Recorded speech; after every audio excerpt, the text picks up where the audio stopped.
2, 1. Now you say you're sorry for being so untrue, huh, mainstream media? Well, you can cry me a river, cry me a river, cry me a river, Jim Acosta. As confidence in the mainstream media drops to record lows, President Trump's approval rating hits a new high of 50%, 5 points higher than Barack Obama's at this point in his presidency. We will analyze why the media's crocodile tears are not working. Then, why these midterm elections, 2018, are the most honest elections that we've had in a long time. And also why God isn't a socialist. Finally, the mailbag. I'm Michael Knowles, and this is The Michael Knowles Show.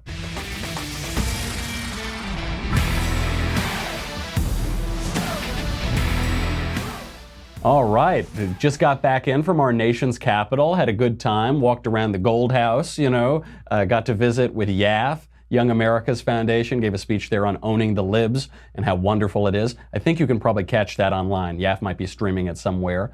And I left my compatriots there in D.C. We were like ships passing in the night, didn't get to see one another.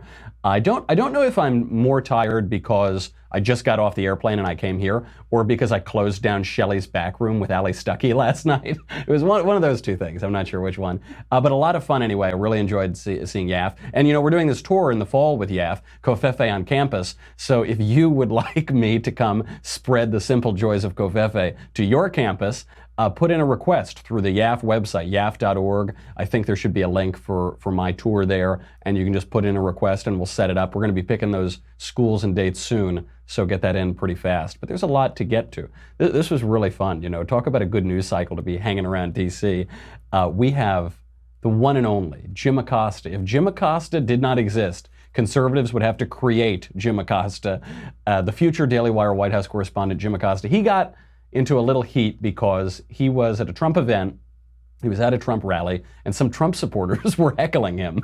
I wonder why. I wonder why they would do that. And that seems so crazy. So then Jim Acosta went on television and started crying those mainstream media crocodile tears. Here is Mr. Acosta.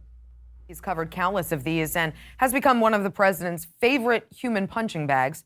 CNN chief White House correspondent Jim Acosta. Jim, we've seen your videos, and I've been to these events too. I've met with countless Trump supporters. Even I was shocked at the level of vitriol that was aimed your way last night. Give us an idea of what it felt like to be in the middle of it. Well, Essie, honestly, it felt like we weren't in America anymore. I don't know how to put it any more plainly than that. Americans should not be treating their fellow Americans in this way. But unfortunately, what we've seen, and this has been building for some time since the campaign, I've been talking about this as an issue since the campaign, when the president during the campaign referred to us as the dishonest media, the disgusting news media, liars, scum, and thieves, and so on. And then he rolled that right into the Oval Office and started calling us fake news and the enemy of the people. He is whipping these crowds up into a frenzy to the point where they really want to come after us. And we have these bike rack like barriers around the press cage, as we call it, to protect us essentially from people who might take things too far. It's unfortunate because, and I try to calmly talk to a lot of these folks at the rally last night to say, listen, hey, tell me what you want to talk about here. Why are you guys so upset with us? And they would kind of go through a list of questions. Most of the questions were about, why don't you guys report positive news about the president? And I said, hey, you know what? We do that. We were reporting on this positive job numbers in the economy last Friday. And my sense of it, Essie, is that these opinions that these folks have at these rallies, they're shaped by what they see in the primetime hours of Fox News and what they hear from some conservative news outlets that just sort of give them this daily diet of what they consider to be terrible things that we do over here at CNN. It's very unfortunate, but it's a pitting of American against American, and honestly, it needs to stop. Honestly, it needs to stop. And I'm Ron Burgundy. I'm Ron Burgundy. I'm Jim Acosta, Ron Burgundy. You never see him and Will Ferrell in the same room at the same time, do you? So he felt like he wasn't in America anymore. And I actually kind of like Jim Acosta. I'm very serious. Someone asked me if the Daily Wire could send a representative to the White House, who would it be? I'd say it would have to be Jim Acosta, because there's this sort of guilelessness to him.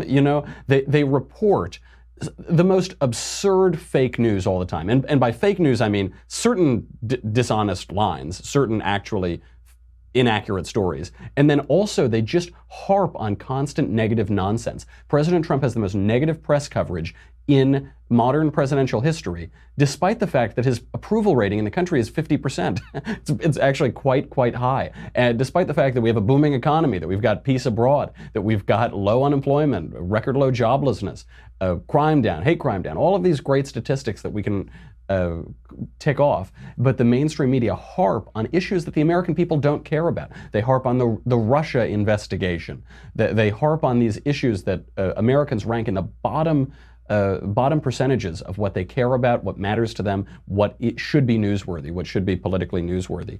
But the other thing to point out here is you've got this video of Ron Burgundy, Jim Acosta standing there in the press cage, and you've got all of these Trump supporters just making fun of him, because they don't like the mainstream media. The mainstream media are unpopular because they're liars. They carry water for Democrats. They're dirty, rotten liars. But they're not like punching him in the face. They're not climbing over the cage to stab him or something like that. There haven't been political attacks on journalists in America in recent history. There have been some where there are personal gripes between people and certain local journalists. That's happened a handful of times. But there isn't an epidemic of Trump supporters going out and physically attacking members of the mainstream media. That doesn't exist. What does exist, however, is members of the media and also lefties riling up and inciting violence against Trump supporters.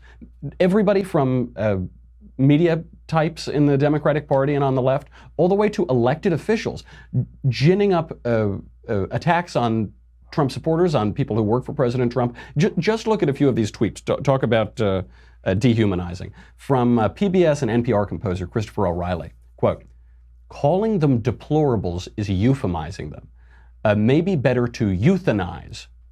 Get it? We shouldn't euphemize them. We shouldn't give them a little nickname. We should kill all of them." You don't see that. You don't really see that with Jim Acosta, with Trump supporters to Jim Acosta. We make fun of Jim Acosta because he's eminently mockable, but you don't see that sort of let's kill them all, let's euthanize them. How about TV host John Murray says, this scene, referring to Jim Acosta's experience at the Trump rally, this scene looks like a modern-day Ku Klux Klan rally. Amazing to see that Donald Trump, the man occupying the White House, is so comfortable in this atmosphere of hateful hostility, bigotry, and deplorable language. God bless America. Where's the hostility coming from, sir? Where is that? How is this like a Ku Klux Klan rally? Because that's the easiest. That's the easiest insult. It's the worst thing you can say about a person, to say that they're bigots, that they're racists, it's the worst thing you can say in modern America. What's the evidence? What's really funny is in that clip of Jim Acosta there, the first group of people, the most prominent group on camera, is a big group that says Blacks for Trump.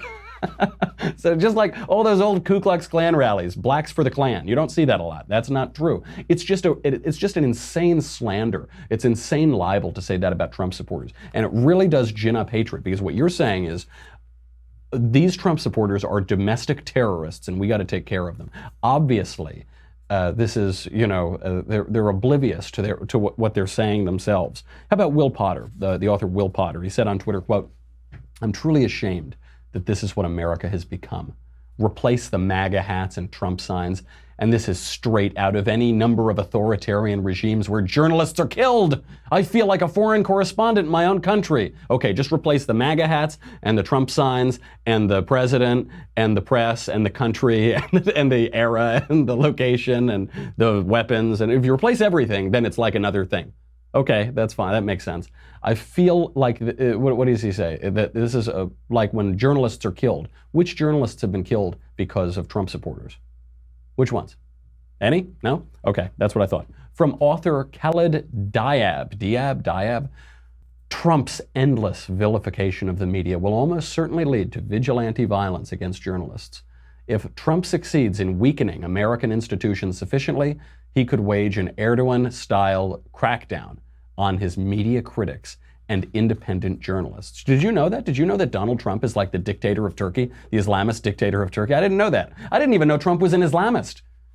That guy really can slip through the cracks, He really pulled the wool over all of our eyes. That's what you're seeing from the supporters of Jim Acosta, the people who believe these crocodile tears, the supporters of the mainstream media. Does any Trump supporter want there to be violence on media figures? No. Have you heard one Trump supporter in the media, in elected office, call for violence against the mainstream media? No, you can't. You can't show me an example of that. And there's no epidemic. Point to the epidemic. Point to the incidents. Doesn't exist. But have you heard even elected Democrats calling for violence against Trump supporters? Absolutely, you have. Maxine, baby, take it away. We want it done now. We're going to insist on it. If you think we're rallying now, you ain't seen nothing yet. Already, you have members of your cabinet that are being booed out of restaurants, who have protesters taking up at their house, who's saying no peace, no sleep. You are either complicit in the evil, you are either contributing to the wrong, or you are fighting against it. You're evil. Did you hear that? You're evil. And that's why we've got to go to Republicans' houses so that we can keep them up and terrorize their families and swarm them in public. Go out, I think of Mitch McConnell and his wife when the swarming mob goes up there, starts screaming in Elaine Chao's face. That's what they're asking for. That's what the left is saying. They're the ones turning up the rhetoric. It's unbelievable to see these headlines. They say, President Trump won't condemn rhetoric. He won't stop rhetoric against journalists. Sarah Sanders won't stop rhetoric against journalists. What about Maxine Waters? What about Cory Booker? What about all of these major Democrats? What about the people who are actually swarming, physically intimidating, attacking Trump supporters while Jim Acosta sends out his crocodile tears? Cry me a river. Absolutely ridiculous. And how else, by the way, we're talking about this culture of hatred, ginning up hatred and attacks against our fellow Americans because these news cycles are almost parodies of themselves at this point. The New York Times has just hired a member of the editorial board, Sarah Jiang. They just hired Sarah Jiang, and all of a sudden some old tweets are coming to light. But when I'm talking about old tweets, I'm not even saying like James Gunn, tweets from 2006, 2005, over 10 years ago, 13 years ago. I'm talking about tweets from just a couple years ago, a few years ago, where this woman, this reporter, this journalist, who was hired by the New York Times to be on the editorial board, says horrific things about white people. Not individual white people, horrific things about white people as a category. Here are just some of the quotes. And I'm going to have to censor them. I'm going to be silent for half of all of these quotes because they're really profane. Dumb effing white people marking up the internet with their opinions like dogs urinating on fire hydrants. Okay? I guess that's what I'm doing right now. I'm just marking up the internet with my opinions. Sorry. Another one. Are white people genetically predisposed to burn faster in the sun, thus logically being only fit to live underground like groveling goblins? That was actually Ben's justification for putting me in the broom closet. He said, you're only fit to broadcast like a groveling goblin. Maybe Sarah Jiang is onto something here. Another tweet, hashtag cancel white people. That's it. Actually, Ben was using that justification to get rid of this show. I don't know, maybe there's really something to her media strategy. She goes, quote, oh man, it's kind of sick how much joy I get out of being cruel to old white men. Yeah, I think that is sick. She goes on, I dare you to go to Wikipedia and play things white people can definitely take credit for. It's really hard. Is it? Well, all right, well, maybe we'll try that later. Next one, quote, white men are BS. Okay. Next one, quote, at Rep Dan Mode, white people have stopped breeding. You'll all go extinct soon. This was my plan all along.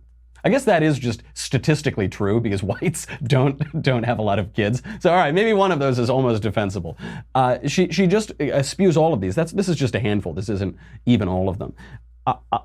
The really incredible thing. So we've seen this concerted effort for some people to just attack their character, go back, find some joke they made 10 years ago and try to get them for it. This is not that. This woman is being hired for her opinions. She's being hired for her writing, for the writing that she's put out publicly. And in the very recent past, these are the opinions that she writes down that she thinks are worthy of publication and of being put out for the public. And they're horrific. I mean, they're really, really wicked. I dare you to read all of those tweets and just replace white with black. Just go through and read them. Now, I know some lefties are going to object to this. They say, oh, stop it, Michael. There's no such thing as reverse racism, which is true. There's no such thing as reverse racism. There's just racism. That's all just racism. But one thing the lefties on campus say is, because they break everybody down into these racial categories and sex categories and all of this, and they say, no, racism is when you are mean to a certain race, you judge a certain race categorically, and you have power and privilege. So, they always rank them. They say, okay, Native Americans have this amount of privilege, and Mexicans have this amount of privilege, and black people have this amount of privilege, whatever. But the irony of this is that Sarah Jeong, this woman who was just hired by the New York Times, checks every privilege box, right? If you're going to use the logic of the left, she's Asian in America, and statistically that puts you at an advantage, right? Because Asians in America categorically do better on an academic standing in universities. That's actually why there's discrimination against Asians in universities, is because they do so well. This is what this Harvard lawsuit is about now. Harvard was discriminating in part against white people, but even more so against Asian students because they didn't want to fill up the whole class with Asians, many of whom were qualified to go to Harvard. How about, where else did she go? Oh, she went to Harvard Law School. So this girl, that's probably a pretty good privilege check mark. She's written for The Atlantic, she's written for Motherboard, she's written for Washington Post, she's written for New York Times Magazine. If you're going to use the logic of the left, the privilege logic, it does not get more privileged than this girl, than this woman. And she is saying these horrifically racist statements. So what does the New York Times say when this all comes to light? First of all, obviously they knew about these tweets. They're not that stupid at the New York Times, I don't think. They've seen what she's been writing for the past few years. And what do? They hire her anyway, and then they defend her. They sent out a statement about this. They said, look, she's a victim. She's really a victim. This is always what they do. Whenever you find somebody, some leftist bully, and you call them out for being bullies, they play the victim. So they said, oh, Sarah Jeong was being harassed by people for her gender and her race and her this and for that and blah, blah, blah, blah, blah. And so she responded, and it wasn't good, it wasn't nice, but she's really the victim here. No, she's not. She's a vicious racist. She said horrible and indefensible things, and I don't want to ruin her life for that. She can still go get another job, but she should not have a job spouting these awful opinions. The one job she is now prevented from having is offering her opinions in a mainstream publication. So this offers a couple directions. One, the New York Times can fire her if they want to remain a mainstream, not terribly radical organization, or by keeping her on staff, by saying, no, Sarah Jeong is part of the editorial board. They are saying, we are radical. We are radical. We are racist. We defend all of these things. That's who we are now. That's who we are. And I think most of us have known that the New York Times has been this way for a long time, so it's not surprising at all. But I guess now they're just forced to be honest. This is a really incredible aspect of the Trump era in politics, in culture, in politics. People are being more honest. For years, how long have we said the Democrats are socialists? They're functionally socialists. They're embracing socialism. And they said, no, we're not. I remember I was advising a campaign in 2010, and there was a rumor going around that our opponent, the incumbent in the race, was a member of the Democratic Socialists of America. Just a rumor. Someone sent it in. We researched this like crazy because that would have killed his whole campaign. It would have killed it. That would have been the end of it right there. He came out strongly against it. He said, I've never been part of the Democratic Socialists. No way, no how. Don't you dare say that. Now they're being honest. Look, that candidate did advocate socialist policies. Now they're being honest about it. They say, yeah, we're socialist. You got it. You got me. Yeah. We at the New York Times, this girl, Sarah Jeong, yeah, I hate white people. I don't like white people. I want them to go extinct. I don't like them. But at least she's being honest. She's not harboring her biases and her prejudices and being deceitful about it. She's putting it out there in the open. The New York Times is saying, yeah, this is the kind of stuff we are. These are the people we hire. These are the opinions that we put out there. Okay, that's fine. We've known that for years, that they've been subversive and awful and just a radical left rag. Now they're being honest about it. And even Vox.com is being pretty honest about their socialism. So there was a writer at Vox.com, Megan Day. She writes in this piece, quote, I'm a staff writer at the socialist magazine Jacobin and a member of the Democratic Socialists of America, and here's the truth. In the long run, Democratic Socialists want to end capitalism. And we want to do that by pursuing a reform agenda today in an effort to revive a politics focused on class hierarchy and inequality in the United States. The eventual goal is to transform the world to promote everyone's needs rather than to produce massive profits for a handful of citizens.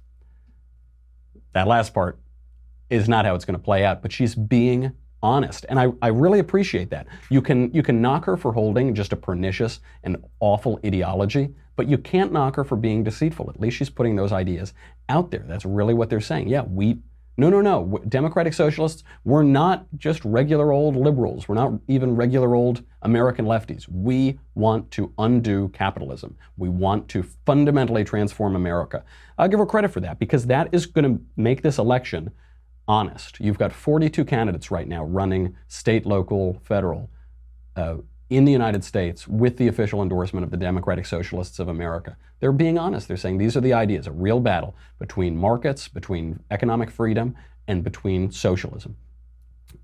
Rudy Giuliani, the excellent mayor of New York and also now the lawyer for the president, he is saying that this investigation, the Mueller investigation, is all about impeachment, and therefore the midterm elections are about impeachment. Alan Dershowitz came on the show the other day. He said the Democrats won't be able to impeach Trump because they can't accuse him of a real crime. There's no evidence of a crime.